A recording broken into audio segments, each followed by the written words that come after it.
2021 Toyota Venza Yearlong Review. What we loved, and didn't, about the Upscale hybrid.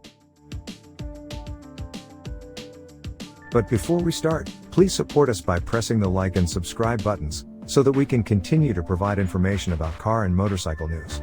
Also turn on the bell button to get the latest updates. Your support means a lot to us. Thank you.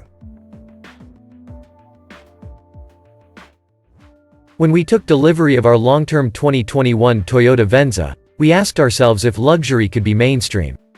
With its upscale exterior design and polished interior, the Venza could easily be confused for a Lexus, but its attractive price says otherwise. After 12 months with us, the Venza delivered comfort and luxury in a compelling and affordable package. As a midsize two-row SUV, the Venza sits between the RAV4 and Highlander in Toyota's SUV lineup, but as a hybrid-only SUV, it plays a different game in its segment. Some of the competition includes the Hyundai Santa Fe, Kia Sorento, Volkswagen Atlas, Chevrolet Blazer, and Honda Passport, with every player tackling the segment in its own way. Whereas Toyota took the upscale hybrid approach, Kia and Honda opted for the rugged way, Chevy went a sportier direction, and Hyundai and VW went down a more mainstream path. At Motor Trend we make every attempt to live with these vehicles like you would, so we can identify the things you need to know but might not uncover on a test drive. Our hybrid SUV served as the carriage for the newly expanded Lowe family during an important visit to Sacramento, and it took us deep into Texas when we visited Big Bend National Park and Marfa on the way back to Los Angeles.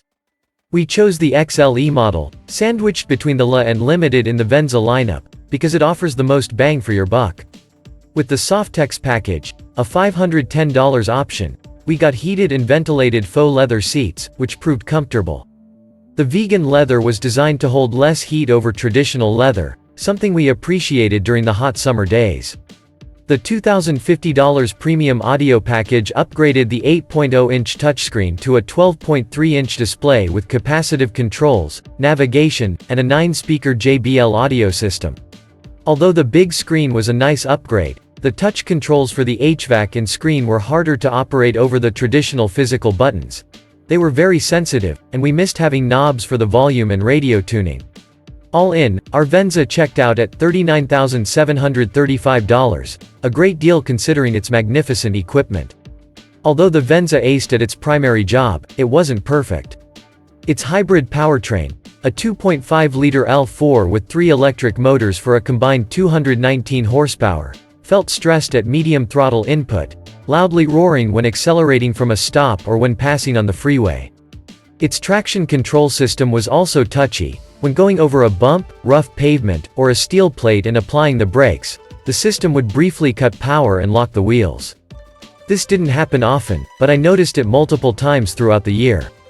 We also complained about its interior space and poor packaging given its size. The Venza is longer than the RAV4, yet it has less passenger and cargo space than its smaller sibling. Its cargo floor is too high, and its swoopy roofline and overall shape limit cargo space.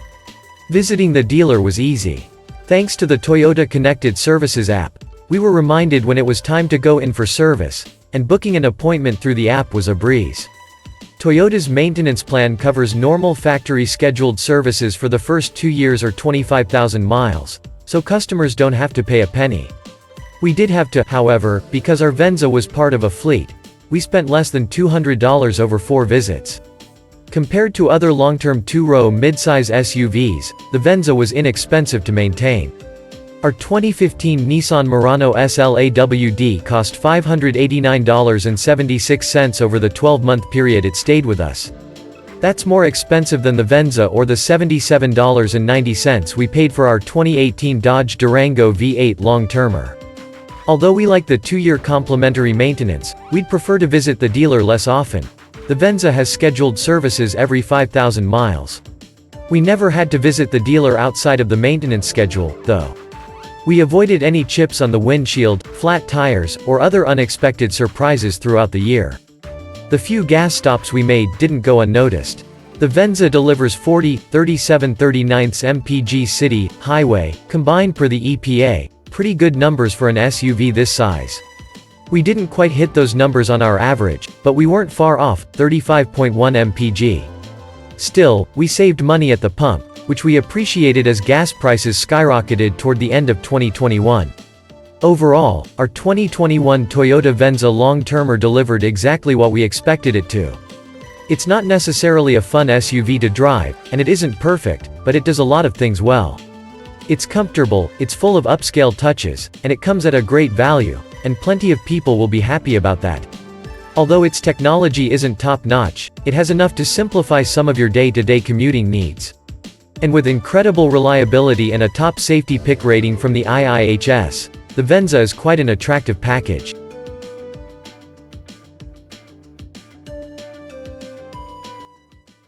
Thanks for watching. Drop a like. Leave a comment. And don't forget to subscribe to watch more videos like this.